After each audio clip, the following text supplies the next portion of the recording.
Jangan lupa untuk subscribe dan nyalakan lonceng notifikasinya.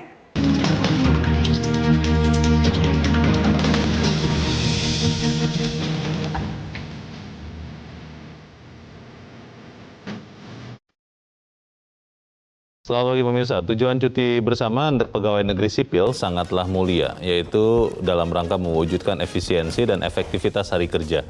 Akan tetapi cuti bersama di masa darurat kesehatan justru memicu kekhawatiran terjadinya klaster baru pandemi COVID-19.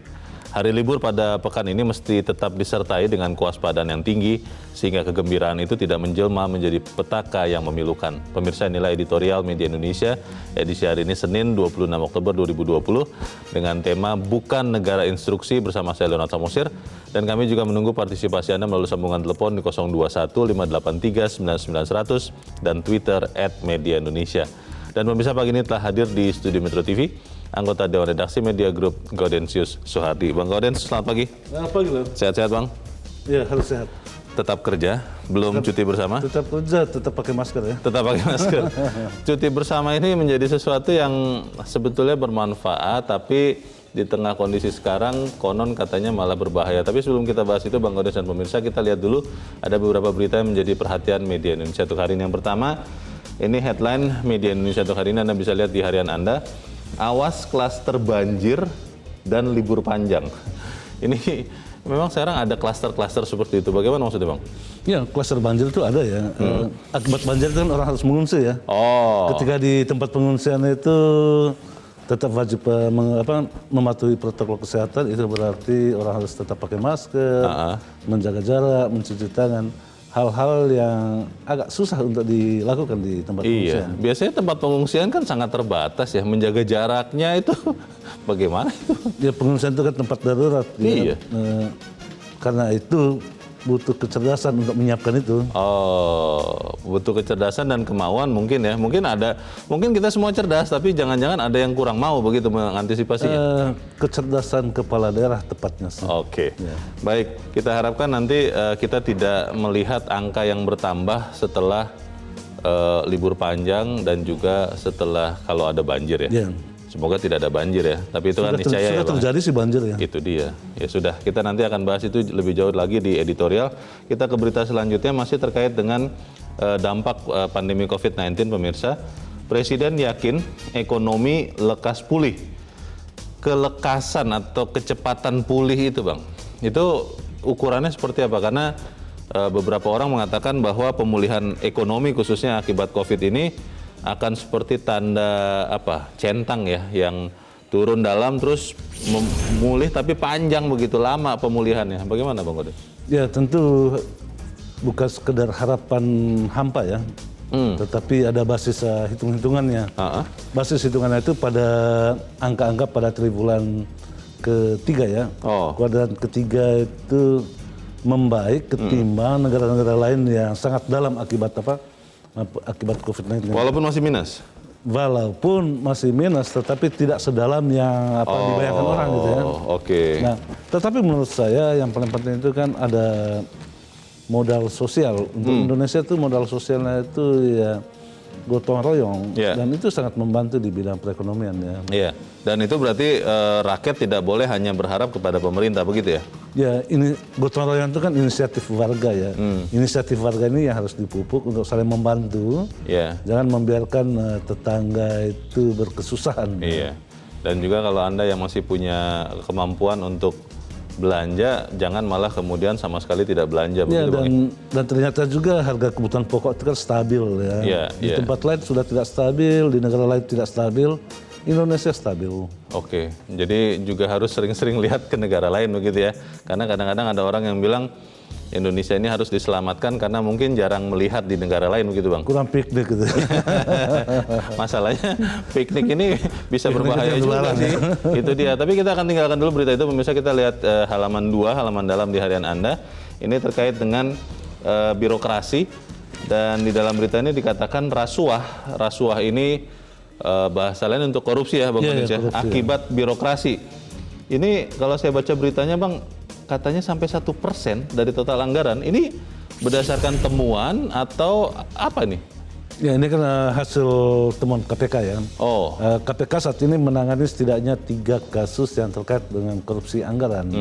Di dalam temuan KPK itu ada ada angka 1% di dalam komitmen fee-nya. apa itu komitmen fee itu? Jadi ini kan daerah-daerah itu menjelang pembahasan anggaran di Jakarta itu rame-rame datang ke Jakarta ya. Oke. Rame-rame melobi kementerian tertentu supaya bisa mendapatkan Anggaran. dana alokasi khusus gitu ya. Oh, Untuk mendapatkan itu ada komitmen fee yang diberikan kepada pihak-pihak yang bersedia membantu di Jakarta ya. jadi itu nyata ya, bukan, saya sudah pernah dengar juga sudah lama, tapi saya pikir itu hanya dugaan tak beralasan begitu Bang? Sebetulnya sih praktek yang sudah sangat lama ya. Tetapi baru terbuka kan sekarang-sekarang ini. Baik, semoga ini benar-benar tidak hanya jadi temuan, tapi juga menjadi langkah awal untuk memberantas. Kita tinggalkan berita itu, pemirsa, kita ke editorial. Hari ini judulnya bukan negara instruksi. Bukan negara instruksi, instruksi itu perintah. Tapi pertanyaannya begini Bang, kalau memang dikhawatirkan ada peningkatan kasus COVID karena cuti bersama di pekan ini, dari awal kenapa tidak dihilangkan saja cuti bersamanya itu? Bagaimana Bang Udin? Ya kalau kita lihat dari bulan Maret ya, dari bulan Maret, kemudian bangsa ini memasuki masa Idul Fitri. Iya. Pada saat itu kemudian dianjurkan, dilarang untuk orang kembali pulang ke kampung. Tidak mudik ya? Tidak mudik ya. Oke. Nah, kompensasinya ditambahkan liburan-liburan dan paling besar nanti di akhir tahun. Iya, Tetapi Desember. untuk di bulan Oktober ini ada hari libur nasional itu kan tanggal 29. Oke. Tanggal 28 dan tanggal 30 itu berarti Rabu dan Jumat itu dinyatakan cuti bersama. Iya. Berarti hari liburnya itu kan dari Rabu sampai Minggu, Senin baru masuk kantor. Oke. Ada waktu 5 hari. Iya. Ini waktu yang sangat panjang yang sejak pekan lalu ya para pekerja itu udah balik mudik gitu. Oke, kita bicara ini lebih jauh, tapi kita akan ikuti dulu Bang Gaudens dan pemirsa editorial Media News untuk hari ini, Senin 26 Oktober 2020, bukan negara instruksi.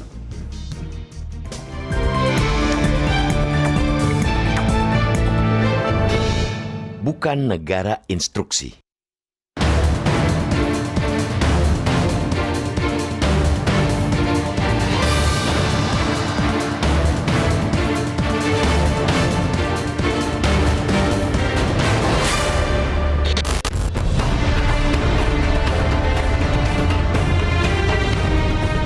Tujuan cuti bersama pegawai negeri sipil sangatlah mulia, yaitu dalam rangka mewujudkan efisiensi dan efektivitas hari kerja. Akan tetapi, cuti bersama di masa darurat kesehatan justru memicu kekhawatiran terjadinya klaster baru pandemi COVID-19. Tingkat kekhawatiran kian tinggi karena cuaca yang tidak bersahabat. Badan Meteorologi, Klimatologi, dan Geofisika atau BMKG menginformasikan bahwa intensitas La Nina semakin menguat pada Oktober, November, dan Desember. Curah hujan akan berangsur meningkat hingga 20-40% di atas normal. Tidaklah berlebihan untuk diingatkan dan selalu diingatkan bahwa kegembiraan selama 5 hari libur pada pekan ini mesti tetap disertai dengan kewaspadaan yang tinggi sehingga kegembiraan itu tidak menjelma menjadi petaka yang memilukan. Petaka yang disebabkan COVID-19 dan bencana cuaca atau keduanya. Berdasarkan keputusan Presiden nomor 17 tahun 2020 tertanggal 18 Agustus, Rabu 28 Oktober dan Jumat 30 Oktober ditetapkan sebagai cuti bersama Maulid Nabi Muhammad SAW yang jatuh pada 29 Oktober. Hari libur itu tambah panjang karena diikuti Sabtu 31 Oktober dan Minggu 1 November. Kantor pemerintah buka kembali pada 2 November. Pemerintah sendiri sesungguhnya sudah menyadari dampak buruk libur panjang di masa pandemi. Meski sudah menyadari dampak buruknya, pemerintah tetap mengambil kebijakan cuti bersama. Kebijakan yang bisa dipahami dari sisi menggerakkan perekonomian dan mengusir kebosanan akibat pembatasan sosial berskala besar. Kiranya tepat instruksi Presiden Joko Widodo saat memimpin rapat terbatas pada 19 Oktober agar jajarannya mengantisipasi kegiatan libur panjang dan cuti bersama di akhir Oktober ini. Instruksi Presiden ditindaklanjuti dengan surat edaran Mendagri pada 21 Oktober. Mendagri menginstruksikan para kepala daerah agar menghimbau masyarakat untuk menghindari perjalanan saat libur panjang dan menjaga kedisiplinan protokol kesehatan. Harus tegas dikatakan bahwa instruksi baik adanya, tapi belumlah cukup. Apalagi ini bukan negara instruksi.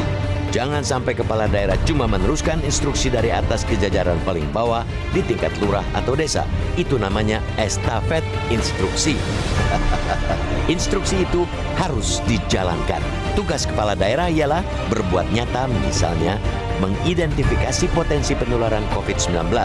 Bila perlu, kepala daerah menerapkan kebijakan khusus untuk para pendatang dengan melakukan intervensi tes, lacak, dan isolasi sehingga kasus COVID-19 terlokalisasi.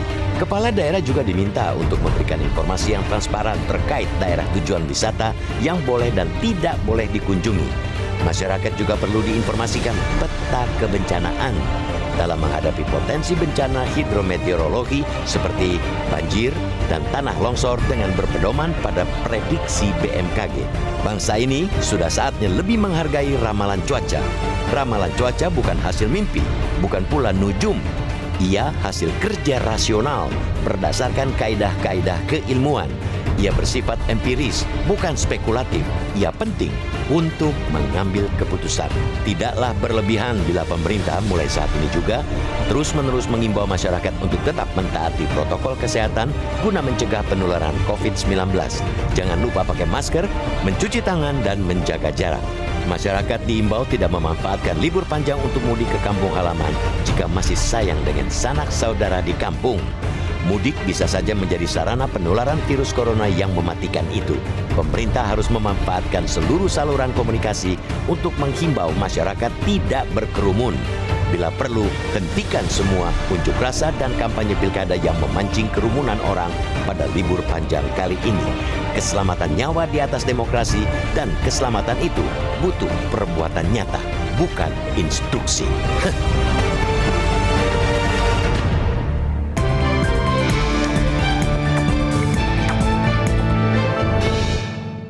Anda bisa ikut menyatakan pendapat Anda di bagian berikut selepas jeda. Pemirsa, untuk saat ini tetaplah bersama kami.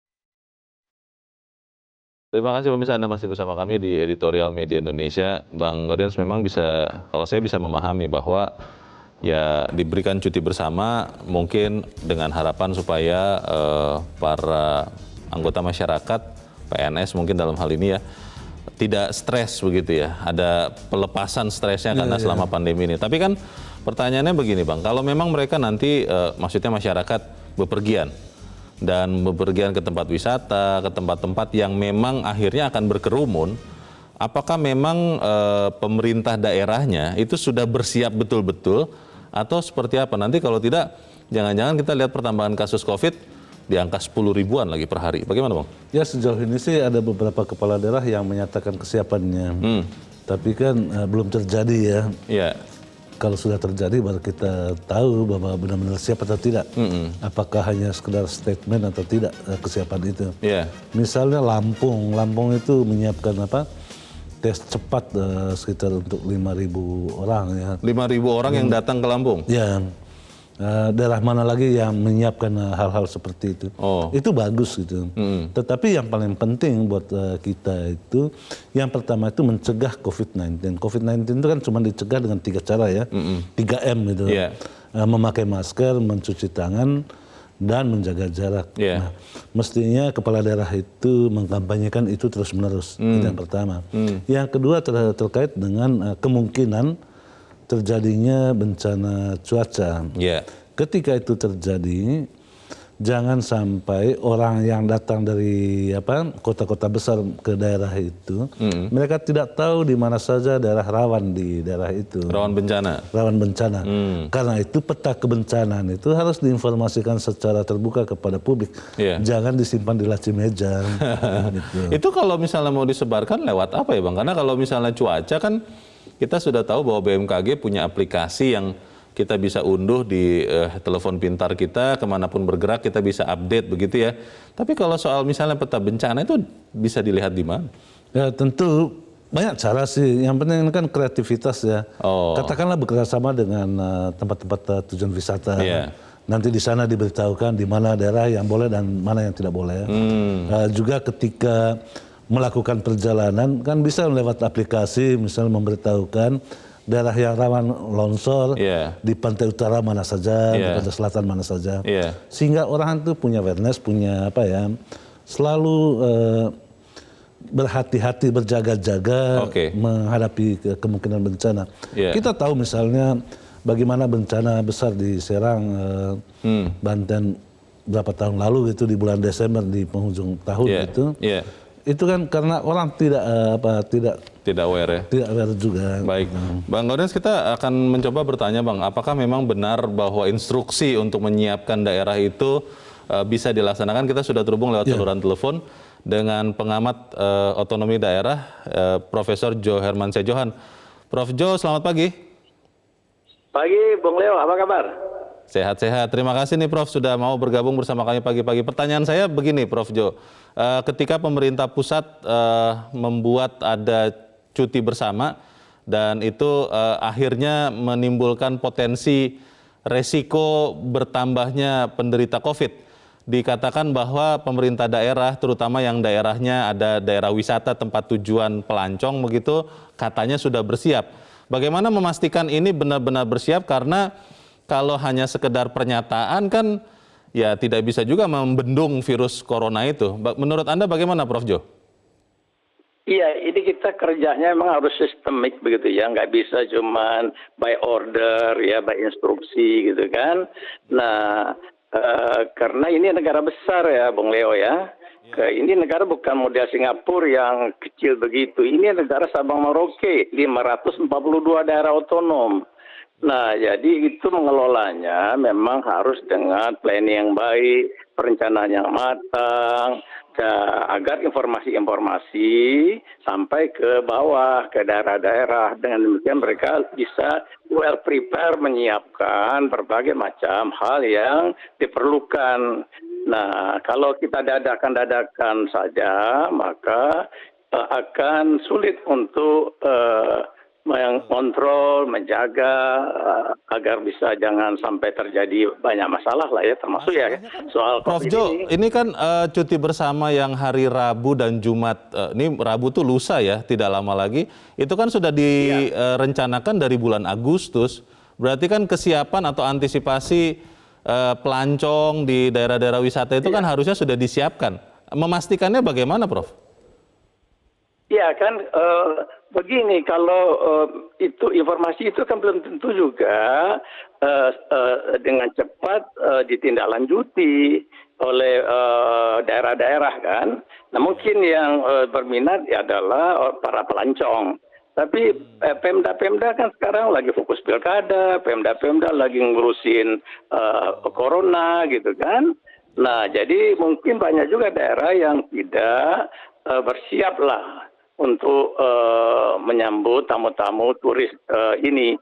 Memang ada daerah-daerah sebagian yang kepala daerahnya sangat proaktif ya, sangat ingin mendorong tumbuhnya pendapatan di masyarakat di masa pandemi yang kita ini. Dia langsung lakukan langkah-langkah protap-protap dan sebagainya dan persiapkan dengan baik. Tapi saya khawatir ini nggak banyak daerah seperti itu, Bung Leo. Kalau saya sih ingin berharap kita benar-benar bisa menjaga disiplin. Tapi kalau misalnya, Prof Jo, setelah libur panjang ini kemudian ternyata peningkatan penderita COVID itu meningkat luar biasa. Dan kita tahu bahwa di akhir tahun masih ada cuti bersama seperti ini karena kompensasi pada saat kita lebaran yang lalu kan tidak mudik karena waktu itu sedang gencar-gencarnya penularan COVID. Apakah bisa kemudian cuti bersama ini dibatalkan begitu, Prof? Oh iya, jadi kalau pembatalan kebijakan sih bisa saja, tergantung pemerintah pusat kan. Kalau pemerintah di pusat membuat pembatalan, ya jalan. Cuman apakah memang ini bisa diambil oleh pemerintah dengan sudah disosialisasikan, sudah dibuat instruksi. Saya kira beratlah untuk melakukan itu. Ya, jadi memang sebaiknya, Bung Leo, kalau ada kebijakan itu lama sekali harus disiapkan, kemudian dikondisikan daerah bikin plan, minta rencana mereka, minta persiapan mereka, adakan persiapan-persiapan dengan cara mengecek kesiapan mereka, orang pusat cek turun ke lapangan kayak gitu untuk mengontrol, mengendalikan Indonesia yang besar ini. Nggak bisa serahin nama daerah taken for granted, you bisa deh, pasti bisa gitu ya kan. Nah itu yang kita khawatir tidak akan bisa kita capai. Baik, kita harap sama-sama Prof supaya teman-teman khususnya di daerah juga punya sikap yang sama ya untuk tetap mengamankan dari COVID, tapi juga boleh mendorong ekonomi. Prof Johar Mansyah Johan, terima kasih sudah bergabung bersama kami pagi ini. Selamat pagi, Prof. Kembali pertanyaannya, Bang Gaudens, kalau kemudian sudah disiapkan, ya berbaik sangka itu disiapkan. Tapi kalau ternyata sekedar pernyataan saja, bagaimana memastikan bahwa rencana dari Jakarta ini, dari pusat, memang dilaksanakan di daerah? Ya itulah yang dikemukakan di dalam editorial. Inti editorial itu bahwa ada instruksi pusat kepada daerah. Kepala daerah, jangan sampai gubernur juga mengeluarkan instruksi kepada bupati. Bupati turunkan lagi instruksi kepada camat, camat instruksi kepada lurah gitu ya.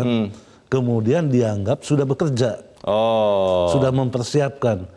Persiapan itu adalah instruksi. Padahal yang dibutuhkan itu adalah perbuatan nyata. Apa misalnya perbuatan nyata?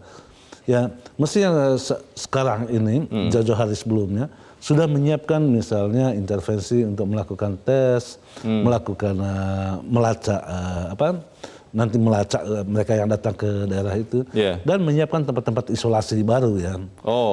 Kalau ada orang yang ditemukan positif COVID-19, harus segera diisolasi. Itu yang terkait dengan COVID-nya. Dan yang terkait dengan kebencanaan juga, mulailah menggunakan data-data dari BMKG. Data BMKG itu bukan sihir gitu kan, tetapi benar-benar perhitungan keilmuan yang mestinya bisa membantu masyarakat juga pengambil kebijakan untuk boleh atau tidak membolehkan misalnya ada penyeberangan, boleh atau tidaknya orang pergi berkunjung di tepi pantai misalnya. Ini kan butuh informasi yang akurat. Tadi barusan Prof Jo bilang, Bang Gaudens, bahwa pemerintah pusat tidak bisa taken for granted, harus turun ke lapangan cek persiapannya. Nah, persiapan itu bagaimana memastikan sudah dilaksanakan atau belum, kita bahas di bagian berikut dan bisa tetap bersama kami. Editorial Media Indonesia segera kembali.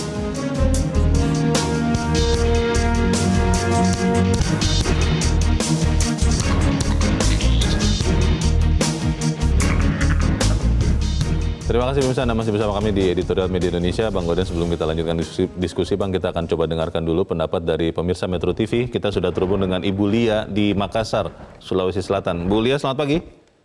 Assalamualaikum. Waalaikumsalam, Bu Lia. Bagaimana Bu menghadapi libur panjang ini? Ibu sudah bersiap belum? Sebenarnya dari kita pribadi masing-masing Pak ya, bagaimana cara menyikapinya.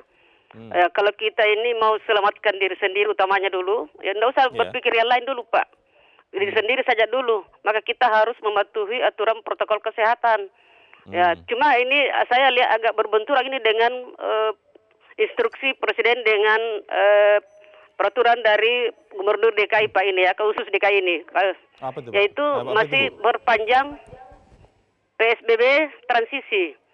Ya, jadi satu sisi misalnya memberikan peluang untuk berlibur, kemudian satu sisi lagi membatasi dengan perpanjangan sampai 8 November. Ya, jadi tapi itu kuncinya tadi Pak. Walaupun begitu, maka selagi kita mematuhi aturan protokol kesehatan, saya rasa penyebaran virus itu bisa kita minimalisir ya. Kita bisa hindari. Nah, jadi memang di sini kuncinya adalah kesadaran masyarakat.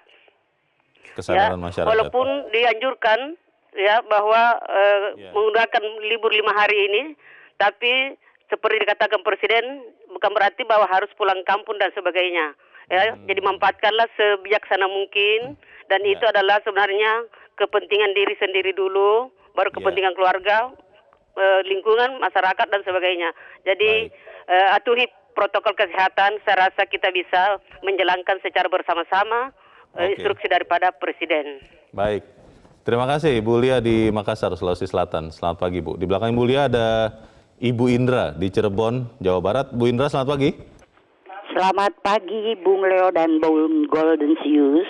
Assalamualaikum warahmatullahi wabarakatuh, Metro TV. Waalaikumsalam warahmatullahi wabarakatuh. Silakan Bu Indra. Iya, ini bukan negara instruksi. Hebat sekali.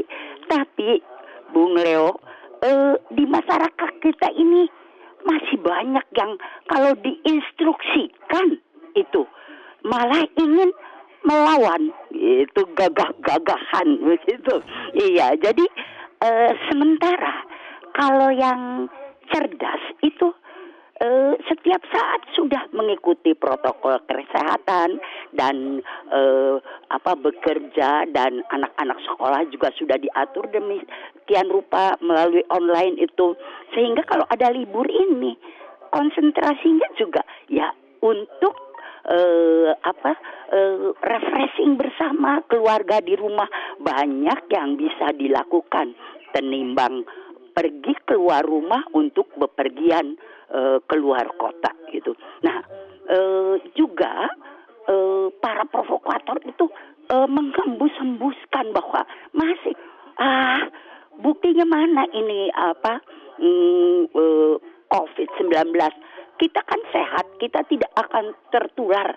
Nah, masyarakat juga merasa yang tadi yang sebagian itu, kalau menurut survei katanya 17% itu akan protokol kesehatan mengganggu aktivitas mereka, dan nyatanya juga ada aparatur pemerintah yang tidak mengikuti protokol kesehatan ini. Jadi mereka cenderung demikian. Terima kasih. Baik. Terima kasih Bu Indra di Cirebon, Jawa Barat. Selamat pagi Bu. Di belakang Bu Indra ada Pak Bambang Saptono di Surakarta, Jawa Tengah. Pak Bambang, selamat pagi. Selamat pagi Metro TV dan selamat pagi saudaraku bangsa Indonesia. Selamat pagi Pak Bambang. Bagaimana Pak? Silakan Pak. Atas keputusan Presiden nomor 17 tahun 2020 yang menetapkan bahwa hari Rabu 28 Oktober dan Jumat 30 Oktober 2020 sebagai cuti bersama, yaitu terkait dengan peringatan Maulid Nabi Muhammad SAW, sehingga Mas akan ada hari libur panjang bagi pegawai aparatur sipil negara ini dari 28 Oktober hingga 1 November 2020. Terkait hal tersebut Mas, maka kami mohon pemerintah pusat melalui Kementerian Dalam Negeri maupun Kemensesnek ataupun kementerian yang lain untuk memberikan pengarahan atau pidato resmi, yaitu tentang cuti bersama. Halo. Kelihatannya terputus, mohon maaf Pak Bambang, tapi kami terima kasih Anda sudah bergabung bersama kami pagi ini. Selamat pagi Pak Bambang. Kalau melihat dua ibu kita nih, Bang Gaudens mengatakan bahwa ya harusnya sih bisa tetap berlibur atau menjalani cuti bersama, tapi tetap sehat, asal patuh pada protokol. Nah pertanyaannya kan tadi sebelum jeda, bagaimana memastikan pemerintah daerah Bang benar-benar melakukan persiapan mengantisipasi cuti panjang atau libur panjang ini? Ya, tadi disinggung sedikit oleh Pak Bambang ya, bahwa pemerintah pusat itu mestinya memberikan pengarahan kepada pemerintah daerah bagaimana mempersiapkan ini.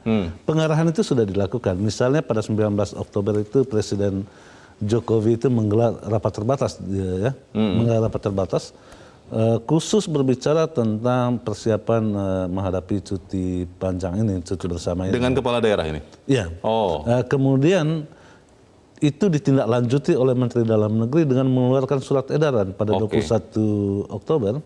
Lebih detail memang. Nah, di dalam editorial dikatakan jangan sampai apa yang sudah detail disampaikan oleh pemerintah pusat oleh kepala daerah dilanjutkan instruksinya kepada bawahannya lagi. Jadi hanya semacam copy paste begitu ya? Seakan-akan mengeluarkan instruksi itu, itulah pekerjaan. Nah, kita berharap kepala daerah itu lebih kreatif. Ya, hal-hal yang mestinya hal-hal yang sehari-hari bisa dilakukan, yang memperbanyak rapid test misalnya, kemudian memberi informasi kepada masyarakat, juga melalui di ruang publik, apakah menggunakan masjid, gereja, tempat-tempat ibadah, selalu mengeluarkan informasi kepada masyarakat untuk menjaga jarak, jangan lupa cuci tangan, kemudian hal-hal yang terkait dengan keseharian kita itu sangat penting untuk selalu diingatkan. Nah, ditambah lagi karena sekarang itu musim hujan, ditambah lagi perlunya informasi BMKG. Bila perlu di pasar-pasar dimanapun di ruang terbuka yang banyak orang itu diberikan informasi-informasi seperti itu tentang cuaca. Tetapi yang paling penting, Leo, di dalam editorial juga dikatakan harus ada keberanian dari kepala daerah yang memegang kekuasaan tertinggi di daerahnya untuk menghentikan dan harus berani menghentikan seluruh kegiatan-kegiatan yang memungkinkan terjadinya kerumunan massa. Misalnya, bukan tidak mungkin akan ada demo. Sekarang ini kan lagi rame-rame yang demo penolakan undang-undang tertentu ya. Juga ada yang kumpul orang karena sekarang ini pada saat pilkada memang masa kampanye sekarang. Nah, apakah kepala daerah boleh mengeluarkan peraturan untuk menghentikan sementara? Boleh, tidak melanggar undang-undang. Bisa itu ya? Demi keselamatan, itu tadi hukum tertinggi itu ya tetap keselamatan rakyat. Demi keselamatan rakyat, seluruh kegiatan-kegiatan yang memungkinkan orang berkumpul banyak orang dan di sana terjadi pelanggaran protokol kesehatan harus dihentikan. Memastikan ada kesiapan itu seperti apa kita akan bahas di bagian berikut, Bang Gaudens. Dan pemirsa tetap bersama kami, editorial Media Indonesia. Segera kembali.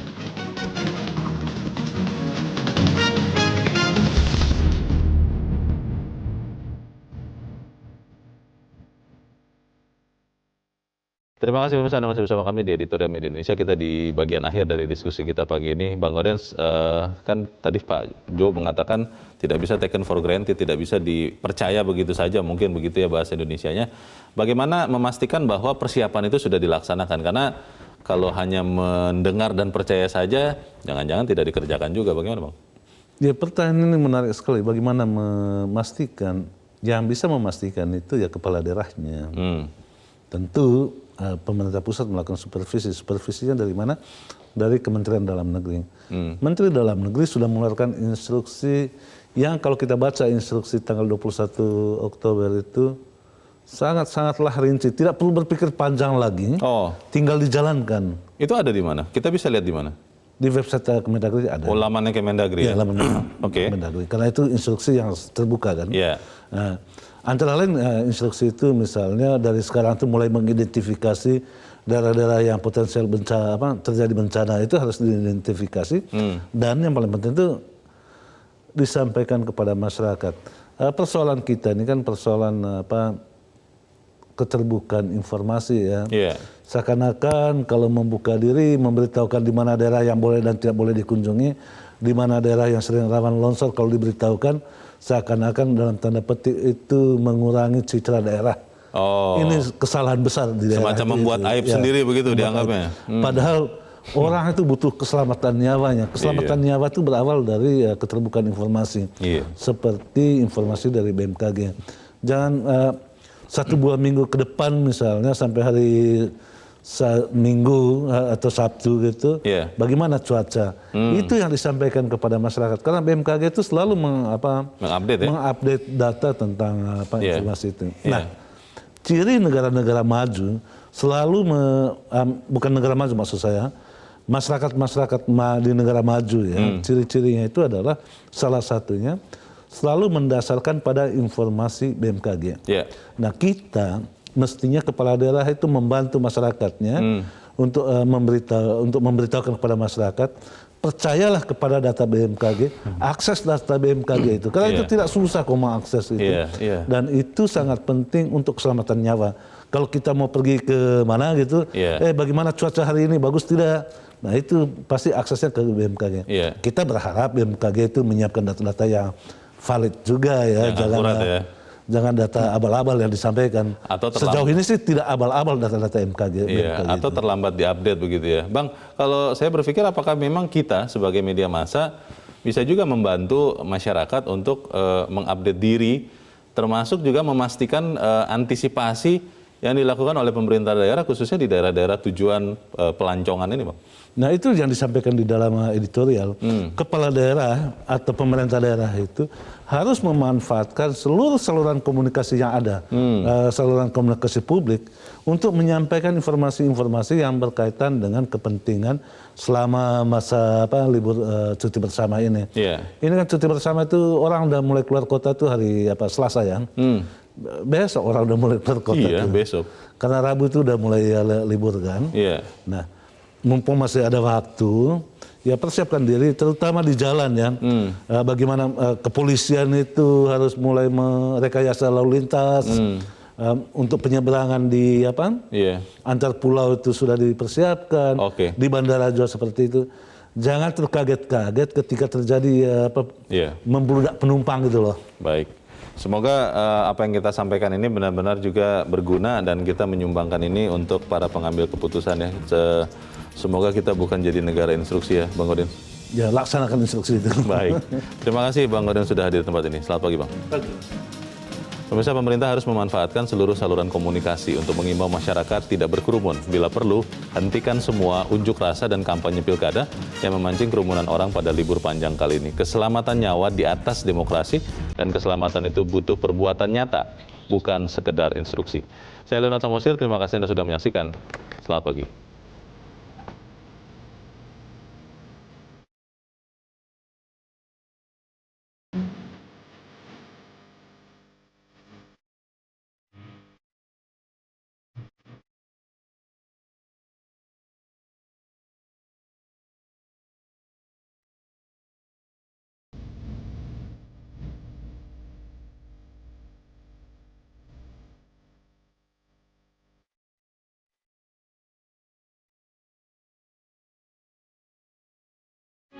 Metro TV, knowledge to elevate.